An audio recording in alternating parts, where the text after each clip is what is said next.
Hello guys! Welcome to Let's Play Pinoy. Sa araw na ito, tayo ay maglalaro ng Pinoy Quiz Bee, at ang category natin ngayon ay tungkol sa mga kaganapan sa Senate hearing, regarding kay Mayor Alice Goo. Itetest natin ngayon kung gaano nga ba kayo ka-updated sa mga kaganapan sa Senado. So simulan na natin. Number 1, si Mayor Alice Goo ay incumbent mayor ng anong municipality sa Tarlac? A. San Jose. B. Bamban. C. Capas. D. San Clemente.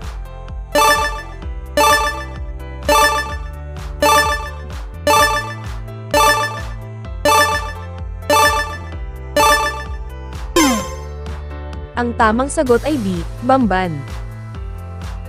Number 2, ilan ang mga sasakyan na nakarehistro sa pangalan ni Mayor Alice Goo, according sa documents na hawak ng Senado? A. 14. B. 15. C. 16. D. 17.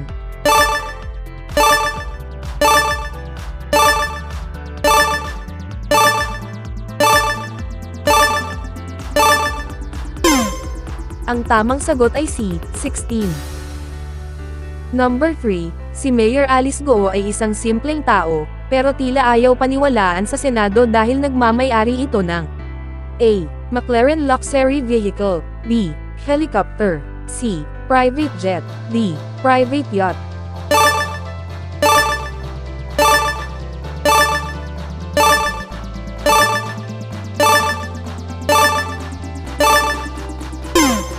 Ang tamang sagot ay B.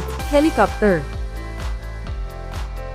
Number 4, kailan unang na-issuean ng Philippine passport si Mayor Alice Goo?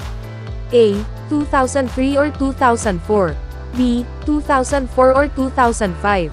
C. 2003 or 2005. D. 2005 or 2007.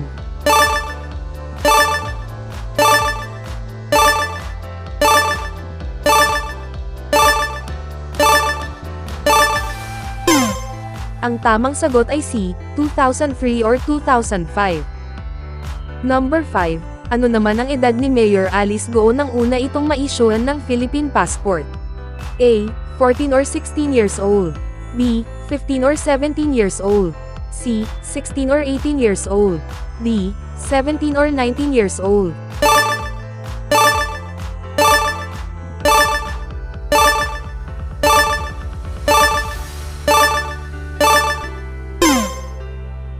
Ang tamang sagot ay D. 17 or 19 years old. Number 6, sa Senate hearing, nasambit ni Mayor Alice Goo na ang father niya ay isang Chinese. Ano ang pangalan nito? A. Angelito Goo. B. Ramonito Goo. C. Christopher Goo. D. Ramoncito Goo.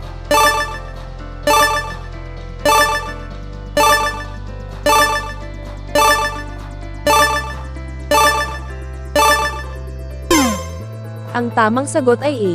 Angelito Goo. Number 7, sa Senate hearing, nasambit din ni Mayor Alice Goo na ang mother niya ay isang Filipino. Ano naman ang pangalan nito? A. Bernadette Santiago. B. Alicia Flores. C. Flor Reyes. D. Amelia Lil.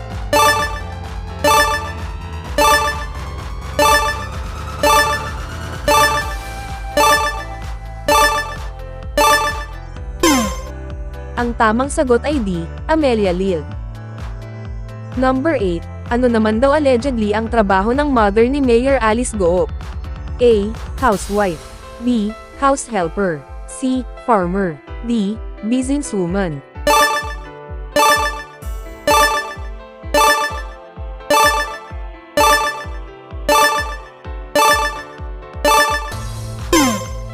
Ang tamang sagot ay B. House helper. Number 9, kasal ba ang parents ni Mayor Alice Goo? A. Yes. B. No. C. Yes but separated. D. Hindi siya sure.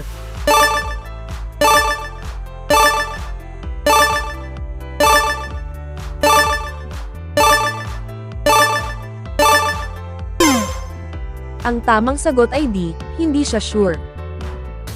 Number 10, during Senate hearing, nasambit ni Mayor Alice Goo na siya ay isang love child kung kaya't siya ay pinalaki at itinago ng kanyang father sa lugar na ito para protektahan ang kanyang pagkatao. A. Amerika. B. Batanes. C. Palaisdaan. D. Farm.